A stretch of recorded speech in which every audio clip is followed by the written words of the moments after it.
तीन बहू। एक गांव में एक जाट रहता था। उसका नाम रामू था। उसके 3 बेटे थे और तीनों बेटे जवान हो चुके थे।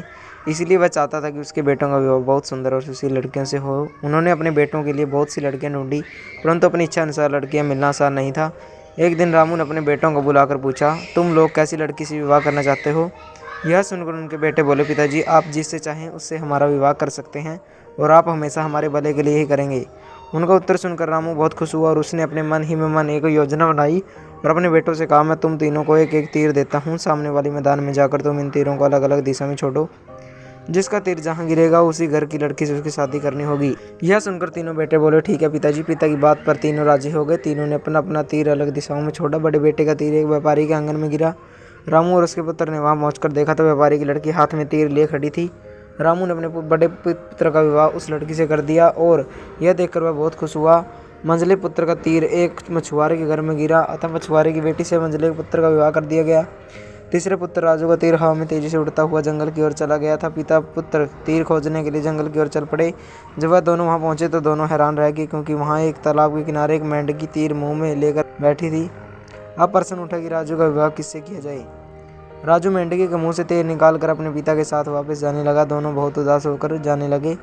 तभी पीछे से मेंढकी लड़की की आवाज़ में बोली, क्या तुम मुझे विवाह करोगे? लड़की की आवाज़ सुनकर रामू और उसका बेटा दोनों हैरान रह गए। यह सुनकर रामू ने निश्चय किया कि राजू का विवाह मेंढकी से ही किया जाएगा और शीघ्र ही उसका विवाह कर दिया गया। और रामू घर 3 बहू आ गई। दोनों बड़े भाई अपनी पत्नी के साथ बहुत खुश थे, जबकि राजू मेंढकी के साथ अपने कमरे में उदास बैठा रहता था। एक दिन वह उदास बैठा था, तभी मेंढकी बोली, तुम उदास क्यों होते हो? तुम्हारी किस्मत में मेरे साथ ही विवाह करना लिखा था, इसलिए मेरे साथ विवाह हो गया। यह सुनकर राजू और दुखी हो गया। वह रोज चुपचाप दुखी मन से सो जाता। कुछ दिन इसी तरह बीत गए। एक दिन रामू ने बेटों से कहा, मैं तीनों बहुओं की परीक्षा लेना चाहता हूँ। तीनों बहुओं को मेरे लिए एक कमीज सिलनी होगी, लेकिन शर्त यह है कि वह कल तक तैयार हो जानी चाहिए। दोनों बेटे छोटे भाई का मजाक उड़ाने लगे और वे बोले, तुम रहने दो, ये तुमसे नहीं हो पाएगा। फिर तीनों बेटे अपनी पत्नियों के साथ अपने कमरे में चले गए। बड़े दोनों बेटे अपनी पत्नी की सहायता करने में जुट गए और उन्होंने कमीज सिलनी शुरू कर दी।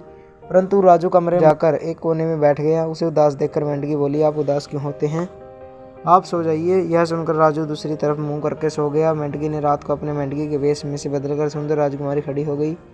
रात भर में उसने अपनी दासियों को बुलाकर सुंदर कमीज तैयार करवा दी और फिर जब कमीज तैयार हो गई वह मेंढकी बन कर सो गई। सुबह राजू उठा तो पलंग के किनारे कमीज देखकर बहुत खुश हुआ और कमीज में सुंदर डिजाइन की गई थी और रेशमी कमीज बहुत सुंदर लग रहा था। वह कमीज को तय करके राजू ने अपने पिता के पास पहुंचा दी तो उसने देखा कि दोनों भाई वहां पहले ही पहुंच चुके थे और तीनों ने अपनी कमीजें अपने पिता को दे दी। रामू ने तीनों कमीजें देखकर कहा, बड़े बेटे की लाई हुई कमीज तो किसी नौकर के लायक लगती है। दूसरे बेटे की कमीज भी रात को पहनकर सोने लायक है, लेकिन राजू की कमीज वाकई बहुत सुंदर है।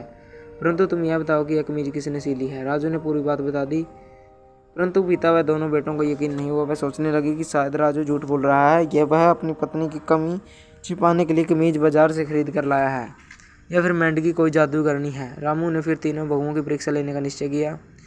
उसने तीनों बेटों से कहा कि वह अगले दिन तीनों बहुओं के हाथ का बना खाना खाएगा। पहली बहू का खाना सुबह, दूसरी का दोपहर व तीसरी का बना भोजन शाम को खाएगा। यह सुनकर राजू फिर उदास हो गया। दोनों की पत्नियां भोजन की तैयारी में लग गई, परंतु वे साथ ही साथ यह भी जासूसी करती रही कि तीसरी वाली भोजन कैसे तैयार करती है।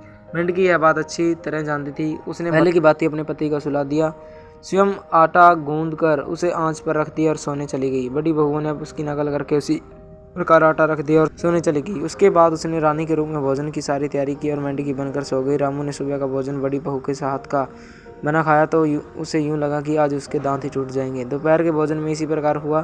फिर जब शाम हो गई तो रामू मेज पर भोजन करने बैठा। राजू ने देखा कि मेज पर अनेक प्रकार के व्यंजन पहले ही से ही रखे हैं। उसने पिता के लिए भोजन परोसा और स्वयं भी खाने लगा। भोजन बहुत ही स्वादिष्ट था। दोनों लोग उंगलियां चाटते रह गई, परंतु उन्हें स्वादिष्ट भोजन तैयार होने का रहस्य समझ में नहीं आया। अगले दिन राजू का जन्मदिन था और उसने मेंढकी से कहा, आज लोग तुम्हें देखने आएंगे, मैं लोगों को तुमसे किस तरह मिलवाऊंगा, मुझे कुछ समझ में नहीं आ रहा है। मेंढकी बोली, आप चलिए मैं तैयार होकर आती हूँ, आप देखिएगा कि आप ही मुझे नहीं पहचान पाएंगे।